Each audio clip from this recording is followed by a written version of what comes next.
గత కొద్ది రోజుల నుంచి తెలుగు రాష్ట్రాల్లోనే కాకుండా యావత్ కర్ణాటక ముంబైలో కూడా ప్రకంపనలు సృష్టిస్తున్న మైక్రో ఫైనాన్స్ అధిక వడ్డీల పేరుతోని కోట్ల రూపాయలు వసూలు చేసిన దాంట్లో లేకపోతే అనేక మంది ఇవాళ బాధితులు మా దగ్గరకు వస్తున్నారు. ఇవాళ ప్రధానంగా 3 విషయాలు గత కొద్ది రోజుల నుంచి నేను మీకు చెప్పుకుంటూనే వస్తున్నాను. ఇవాళ మంగ్లీ గారిపైన వచ్చిన ఆరోపణలు ఏదైతే ఉన్నాయో, మంగ్లీ గారిపైన వచ్చిన ఆరోపణలు నిన్న మీ మీడియా వాళ్ళందరికీ తెలిసిన విషయమే. మీడియా మధ్యలో ఉండంగా కాల్ చేస్తూ మాట్లాడుతూ ఆ సిస్టర్ దగ్గర నుంచి నేను కాల్ తీసుకున్నతోనే ఫోన్ తీసుకున్నతోనే కట్ చేసింది. ఒకవేళ నిజంగా తను ఏమాత్రం తప్పు చేయకపోతే మరి అన్న ఎందుకు ఈ విధంగా అని కూడా అడిగే పరిస్థితి ఉండేది. ఇవాళ నన్ను ఎందుకు సినిమాల నుంచి బ్యాన్ చేయాలని కూడా అడిగేది, కానీ ఆ విధంగా చేయలేదు. నేను చాలా ఇంపార్టెంట్ చెప్తున్నాను. కర్ణాటక రాష్ట్రంలోని ఒక మాజీ మంత్రి మనవడు దగ్గర నుంచి మీరు అంటే మధు కావచ్చు, దాంతోని హరినాథ్ రెడ్డి కావచ్చు, హేమాకాంత్ రెడ్డి కావచ్చు, మధు, శివ, ఇంకొక ఆడబిడ్డ శైలజ గారు కావచ్చు, మీరు కర్ణాటకకు ఎందుకు పోయారు? మాకు తెలిసిన విషయాలలో 80 లక్షల రూపాయలు మీ తమ్ముడు శివ ఉన్నాడా లేదా? ఇది మా ఆరోపణ, మాకు వచ్చిన ఇన్ఫర్మేషన్. దానితో పాటు బెంగళూరు నుంచి 25 కిలోమీటర్ దగ్గరున్న నెలమంగళ, మళ్ళీ చెప్తున్నాను, బెంగళూరు సిటీ నుంచి 25 కిలోమీటర్ల దూరం నుంచి ఒక 6 ఎకరాల భూమి, ఎకరం 6 నుంచి 7 కోట్ల రూపాయలు అవుతున్న భూమి, అది ఎవరిది? మేము ఇవన్నీ ఎందుకు చెప్తున్నామంటే మిత్రులారా, దగ్గర అధిక శాతం వడ్డీ పేరుతోని ఎవరైతే చనిపోయారో బంజారా బిడ్డలే ఉన్నారు. దగ్గర 80% మంది మా బంజారా బిడ్డలు ఉన్నారు. ఇవాళ చనిపోయిన దాంట్లో కూడా మా బిడ్డలే, మా బంజారా బిడ్డలే. ఇవాళ ఉస్మానియా బ్రదర్ ఆఫ్ చేయండి బ్రదర్, ఇవాళ ఉస్మానియా బిడ్డ కూడా రామ్దాస్ అనేటనే అతను కూడా ఇక్కడ చదువుకున్న వ్యక్తే. ఇతను 40 లక్షల రూపాయలు ఇచ్చాడు. ఇతను 40 లక్షల రూపాయలు ఇచ్చి ఇవాళ ఎక్కడ పోయిండు? గోతిలో పడుకున్నాడు. ఇవాళ దీనిపైన మీరు ఆన్సర్లు చెప్పాలి. దయచేసి మీ అందరికీ నేను సవినయంగా వివరించుకుంటున్నాను. ఎందుకు మేము ఇంత పోరాటం చేస్తున్నామంటే, కొంతమంది అంటారు పాపం బంజారా బిడ్డ కదా, లేకపోతే ఎందుకు ఇవన్నీ అంటున్నారు. ఇవన్నీ నేను చెప్పే మాటలు కాదు, నేను చెప్తుంది కాదు. బాధితులు మాకు ఇప్పటి నుంచి లేటెస్ట్గా వచ్చింది. రమావత్ లక్ష్మ సీత ఎన్ని కోట్లు ఇచ్చిందంటే దగ్గర 44 కోట్ల రూపాయలు, 4.5 కోట్ల రూపాయలు, 90 లక్షలు. వీళ్ళంతా ఏజెంట్లు. దాని తర్వాత 90,000, దాని తర్వాత 1 crore, 60,000, 60 లక్షలు, 40 లక్షలు, 20 లక్షలు. అంటే దగ్గర ఇవన్నీ ఇంకా నేను చదువుకుంటూ పోతే చాలా లిస్ట్ ఉన్నది. ఇవాళ ఇంతకుముందు తొలి వెలుగు అన్న ఒకసారి ఉన్నప్పుడు మాట్లాడింది. స్వయంగా బాధితుడు తను కాల్ చేస్తూ మమ్మల్ని కాపాడండి అనుకుంటున్నాడు. ఇవాళ మేము చెప్పేది నిజాలు బయటికి రావాలి. బెంగళూరులో ఎన్ని ఆస్తులు ఉన్నాయి అవన్నీ బయటికి తీయాలి. ముంబైలో ఎక్కడెక్కడ ఆస్తులు ఉన్నాయి బయటికి తీయాలి. ఇక ప్రధానంగా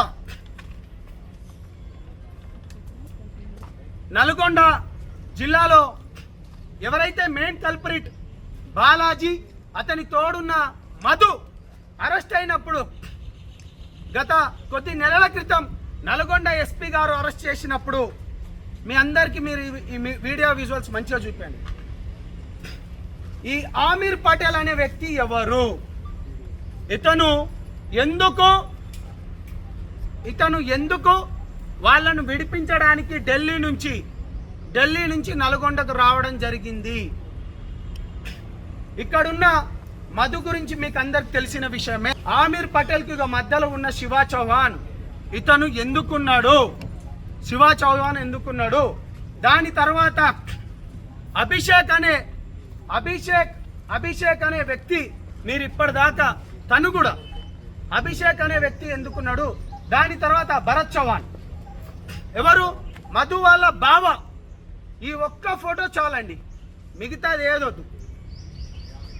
ఈ ఒక్క ఫోటో పైన ఇన్వెస్టిగేషన్ చేయండి.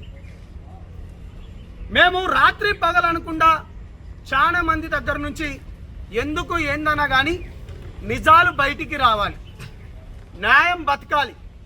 పేద బిడ్డలు ఇవాళ చనిపోతున్నారు,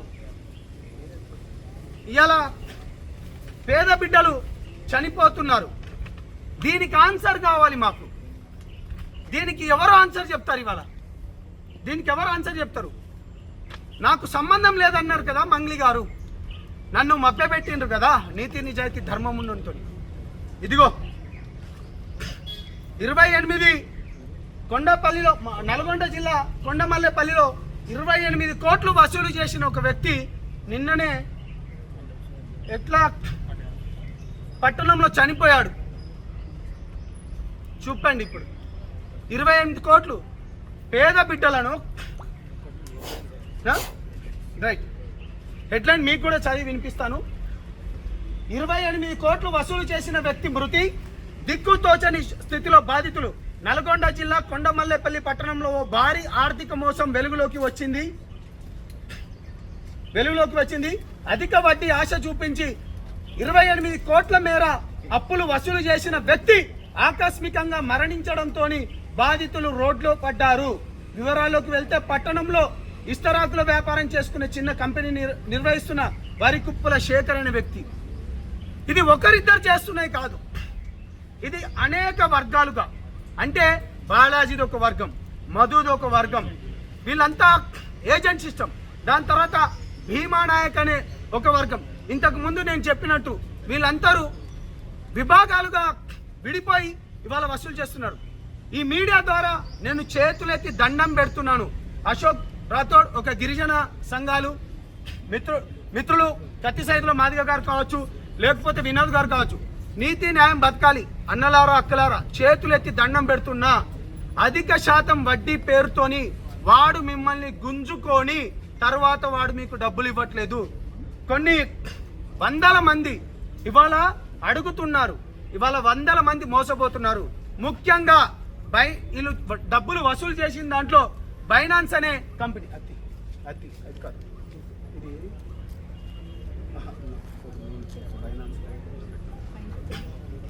బైనాన్స్ అనే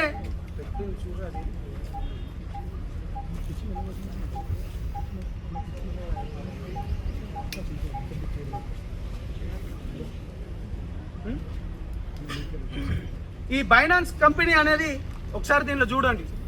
ఇది ఏ దేశం నుంచి ఆపరేట్ అవుతుంది, దీంట్లో ఎన్ని వందల కోట్ల రూపాయలు ఉన్నవి. ఇవి మేం చేయాల్సినవి కావు, ఇవి నేను మీకు చెప్తున్నాను. కష్టపడి బాధితులు మా దగ్గరకు వచ్చి ఏడ్చుకుంటా. దీంట్లో సర్పంచులు ఉన్నారు, అధికారులు కూడా ఉన్నారు. చెప్తే ఎక్కడ ఇజ్జత్ పోతుందని చాలా మంది రావడం లేదు. బయటికి రండి. మేము కొట్లాడేది బలిసినోని తరపు నుంచి కొట్లాడతలేము. అమాయక మాయ మాటలతో చెప్పి పేద బిడ్డల రైతుల దగ్గర నుంచి వసూలు చేసిన ఆ డబ్బుల గురించి కొట్లాడుతున్నాం. దయచేసి ప్రజలారా, మీడియా మిత్రులారా కనువిప్పు చేయండి. మీరు కూడా ఈ ఆమీర్ పటేల్ అనే వ్యక్తి, ఇంతకు ముందు నేను మీకు చెప్పినట్టు ఆమీర్ పటేల్ అనే వ్యక్తి, ఆ వ్యక్తి దగ్గరికి మీరు వెళ్ళండి, ఒకసారి అడగండి. నేను క్లియర్ కట్గా ఒకటే చెప్తున్నాను, త్వరలోనే మా మీడియా మిత్రులకు చెప్పినట్టు ఆ మాల్, మల్లేపల్లి, దేవరకొండ, లేకపోతే డోన్, ఈ అన్నిటి దగ్గర రైతుల దగ్గర తీసుకుపోతున్నాను. వాళ్ళు ఏ విధంగా చనిపోతున్నారో మీ అందరికి కళ్ళకు కట్టేటట్టు చెప్తున్నాను. ఇవన్నీ బయటికి నిజాలు తీసుకోవాల్సిన అవసరం ఒక విద్యార్థి నాయకుల లెక్కనో, లేకపోతే ఒక యూనివర్సిటీ నాయకుల లెక్కనో, లేకపోతే ఒక పార్టీల మిగతా వర్గాలకు కాపాడుకోవడానికి ఇంత కష్టపడుతున్నాం. దీనికి మొత్తం మీ సపోర్ట్ ఉండాలి. మళ్ళీ చెప్తున్నాను, మీ అందరికీ పేద బిడ్డలారా, మీ అందరికీ చేతులు వచ్చి జోడించి నేను మళ్ళీ రిక్వెస్ట్ చేస్తున్నాను. ఎన్ని ఇష్యూస్ పైన కొట్లాడాలి, మేము చచ్చిపోతున్నాం, మా వల్ల అవ్వట్లేదు. మొన్నటికి మొన్న ఒక ఉస్మానియా మెడికల్ విద్యార్థి కూడా చనిపోతే అనిరుద్ రెడ్డి గారితో మేము పార్టీల ప్రకారంగా ఎంత ఉన్నా కానీ మా నాయకుడి పైన అన్నప్పుడు మేము అతన్ని తిట్టినా కానీ అతను ఒక ఎమ్మెల్యే ఉండి కూడా ఆ ఉస్మానియా బిడ్డ సురేష్ నాయక్ చనిపోతే 5 లక్షల రూపాయలు ఇచ్చాం. అధిక శాతం వడ్డీ పేరుతోని మాయ మాటలతోని మీరు మోసపోకండి. మళ్ళీ చెప్తున్నాను, ఇవాళ ప్రధానంగా చెప్పాను, బెంగళూరు భూముల వ్యవహారం రావాలి. అది వస్తే గిట్ట పేద బిడ్డలకు న్యాయం జరుగుతుంది. ముంబైలో ఎక్కడెక్కడ ఉన్నాయో, లేకపోతే బైనాన్స్ అనే కంపెనీది ఏదైతే ఉందో దాన్ని కూడా తీయాల్సిన అవసరం ఉంది. మధుకు పటేల్, అమీర్ పటేల్, ఆ ఆమీర్ పటేల్కు మధుకున్న సంబంధం ఏంది, శివ చౌహాన్కున్న సంబంధం ఏంది, భరత్ చౌహాన్కున్న సంబంధం ఏంది, ఆ అభిషేక్ అనే అబ్బాయిని కూడా మీరు తీసుకోవాల్సిందిగా కోరుతూ, ఇటువంటి కూడా వచ్చిన లేటెస్ట్ అప్డేటు మీ మీడియా దాకా, అదేవిధంగా గత 15 రోజుల క్రితం జహీరాబాద్లో ఏం సెటిల్మెంట్ అయింది అది కూడా బయటికి రావాలి. ఆ జహీరాబాద్ భూముల సెటిల్మెంట్ అయి ఎవరికి డబ్బులు ఇచ్చిండ్రు మీరు అది కూడా రావాలని తెలియజేస్తూ, పేద ప్రజల పక్షాన మీ మీడియాతో పాటు ప్రజలు కూడా అండగా ఉండాలి. 2 రోజులలోనే ఆ పేద బిడ్డల పక్షాన ఆ ఊర్లోకి వెళ్తున్నాం. పాల్తీయ తండకు కూడా డెఫినెట్గా మనం అందరం వెళ్తాం. ప్రజలకు కనువిప్పయ్యేటట్టు మేము ఉన్నది మీ గురించే, మీ గురించి కొట్లాడుతున్నాం. థ్యాంక్ యూ మిత్రులారా, మీరు ఈ విధంగానే పేద ప్రజల పక్షాన నిలబడాలని కోరుతూ, తమ్ముడు మీరు మాట్లాడారు. థ్యాంక్ యూ మిత్రులారా.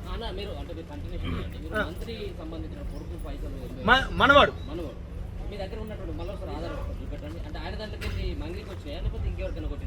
నేను ఏమంటున్నా అంటే, ఆరోపణలు మా దగ్గరకు వచ్చినాయి ఎవిడెన్స్ ఇవన్నీ. నేను అతని పేరు ఇప్పుడు రివీల్ చేయలేను. అతను 80 లక్షల రూపాయలు ఇచ్చాడు. అతని దగ్గర ఆ 80 లక్షల రూపాయలు తీసుకునే క్రమంలో ఒక డిఫెండర్ కార్లు, ఫార్చునర్ కార్లు, వాళ్ళకు గన్మెన్లు, దాని తర్వాత మధుతో పాటు శివ చౌహాన్ ఎందుకు పోయిందా లేదా అంటే మాకున్న డౌటు. మేమేమంటున్నామంటే, ఆ 80 లక్షల రూపాయలు తీసుకునేటప్పుడు ఫోన్ CDR మొత్తం తీస్తే అన్నీ వెళ్తాయి. కర్ణాటక దగ్గర భూములు వెళ్తాయి, ముంబై. అంటే మేము కష్టపడి ఇవన్నీ బయటకు చెప్తున్నాం. ఈ పని నాకైతే న్యాయం జరుగుతుందా జరగదంటే మేమైతే కొట్లాడుతున్నాం. అది ఎంతవరకు పోతుంది, ఎంతమంది పేదల డబ్బులు బయటకు వస్తాయి. నేను ఏమంటున్నాను, మీరు ట్రాన్సాక్షన్స్కు అమౌంట్ కానీ నేను అంటలేను. ఇక్కడ 2 కాంట్రడిక్షన్స్ ఉన్నాయి. మంగ్లీ మధుకు నాకు సంబంధం లేదన్నది పాయింట్ నెంబర్ 1. అది మీ మీడియా ఛానల్ అన్నది అందరి దగ్గరనే చెప్పింది. మంగ్లీ మధుకు సంబంధం లేనిది ఈ ఇంటి ఫోటోతో పాటు ఆ రోజు డ్రగ్స్ అప్పుడు దొరికిన కాడ మధు ఏ విధంగా ఉన్నాడు, దాంతో పాటు నిజాయితీ పరమైన మాకు తనకు ఏ విధంగా సపోర్ట్ చేసుకుంటూ ప్రెస్ మీట్ పెట్టమండి. మేము అది చెయ్యం. మేము ఎప్పటికీ పేద బిడ్డల తరపు నుంచి. ఇక రెండోది ఏదైతుందో, ఆ 80 లక్షల రూపాయలు ఎవరు ఇచ్చిండ్రు అనే దానికి నేను చెప్తున్నా. డిఫెండర్ కార్లు పోయినాయా లేదా, డిఫెండర్ కార్లు గన్మెన్తో పోయిందా లేదా, దాని తర్వాత ఎవరు ఆ శివ చౌహాన్ అనే అబ్బాయి ఉన్నాడా లేదా, అది మీరు అడగండి, అది మీరు తెలుసుకోవాలి. ఇంకెవరైనా క్వశ్చన్స్? కర్ణాటకలో కూడా కేసు ఫైల్ అవ్వబోతుంది. అదేవిధంగా మియాపూర్లో కూడా ఒకటి మధు చూపెట్టి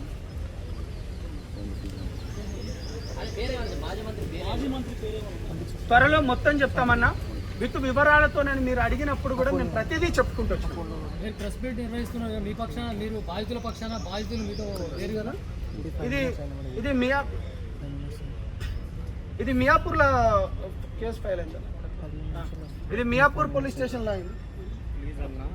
ప్లీజ్ కాల్ మీ అన్న, వదిపట్లం అన్న మాది, ఒక్కసారి మాట్లాడాలన్న.